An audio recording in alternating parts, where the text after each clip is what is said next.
Welcome back to IntyCenter, everybody, and another whip around Fidus.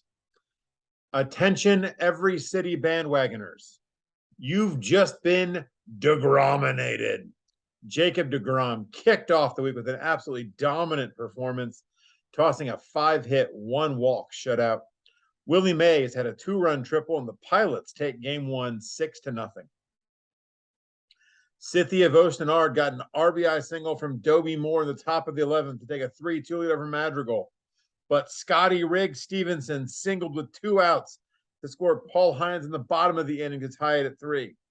Cynthia Vostenard got a sac fly from Babe Ruth in top of the 12th to take a 4-3 lead over Madrigal. But George Gore doubled to score Billy Hamilton in the bottom of the inning to tie it at 4. Cynthia Vostenard did not get an RBI in the 13th inning. And so when 2 errors led to Bob Carruthers scoring, that was ball game, and the Family Madrigal take it 5-4. And somewhere, DP's version of Ahsoka, because you know that the Fidus version of Ahsoka's Tano is a fan of Family Madrigal. Somewhere, DP's version of Ahsoka is watching that game, seeing Madrigal win via 2 errors in extra innings, and somehow still bitching about the defense and errors for Madrigal. You know it's true. Bob Gibson was good. 3 runs allowed by scattering 11 hits over 7 innings. But Doc Gooden was simply better. 2 runs on 5 hits in 8 innings of work. A Hack Wilson homer helps the Enhancers take the opener 3-2. At 2 runs allowed on 5 hits over 6 innings, Doc Ellis probably deserved better than a no decision. At 2 runs allowed on 4 hits over 9 innings, Hal Newhouser definitely deserved better than a no decision. And yet, both men got just that. As Game 2 of Mandalore and Shaq headed to extra innings, a Ned Williamson single would score Ted Williams in the bottom of the 12th to finally give that game to a Shaq of their own.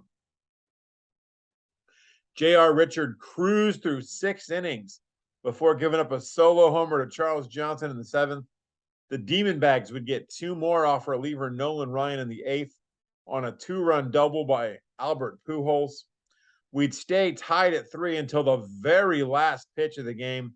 That's when Joey Votto walks it off for amazings with a homer with 2 outs in the 13th, sending the nearly 50,000 fans home happy.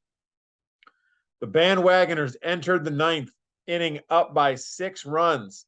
They led Stone Temple Seattle Pilots by a score of 8-2, and they lost. George Wright homered to open the bottom of the 9th, and it went double, single, run-scoring error before Judy finally replaced Max Scherzer. Francisco Cordero gave up a run-scoring single, another single, a walk to load the bases, and a 2-run single to Willie Mays that tied the game at 8 before getting a double play ground ball from Chuck Klein and a flyout from George Brett sent us to extra innings. In the bottom of the 11th, George Wright singles. It scores Edgar Martinez, and the Pilots get the improbable walk-off win. Family Madrigal scored 5 in the 8th inning off reliever Jim Catt, spoiling a spectacular start from Warren Spahn. Spahn went 7 innings, gave up 1 run on 7 hits, but Catt just imploded after Spahn was pinch hit for Rocky Colavito, leaving some, maybe just me, to wonder if using Colavito as a pinch hitter might be invoking a curse. Justin Verlander gave up 10 hits, but was masterful with men on base as none of them came around to score. He shuts out the Orange Barrels, and Ciorak wins a series for the first time since the Grant Presidency. And Arlon, sorry to bring up 2 sore subjects for you there in one recap. Vladimir Guerrero had a 4-hit game, but apparently his teammates could have just not fucking shown up, because despite that, they lost 15-8 to Game of Throws. Frank Home Run Baker and Carlos Delgado each hit grand slams for Kings of the North. Incredible display of offense. Stephen Kwan homered, but it wasn't enough for the bandwagoners. They dropped the series finale to Stone Temple 5-3. Heels got swept, but the real victory here is the Stephen Kwan he picked up along the way. Hilton Smith against the Bats of the Demonbags got you thinking about Zack Attack singing, "Did we ever have a chance?"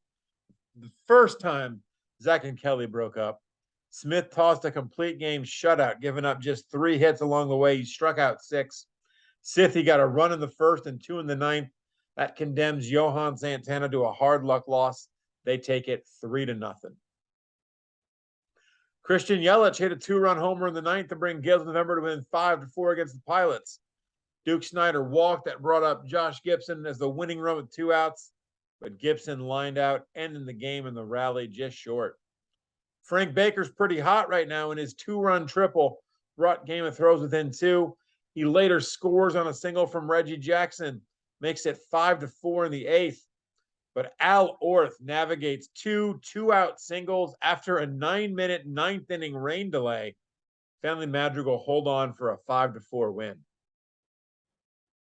Amazings get 2 in the 9th to tie it and 2 more in the 10th to win it. A 2-run single from Ty Cobb is the blow that ties it up. And RBI singles from Nolan Arenado and Fernando Tatis put them ahead. Francisco Rodriguez makes the fans reach for their Tums in the bottom of the inning, but he finally does get the save.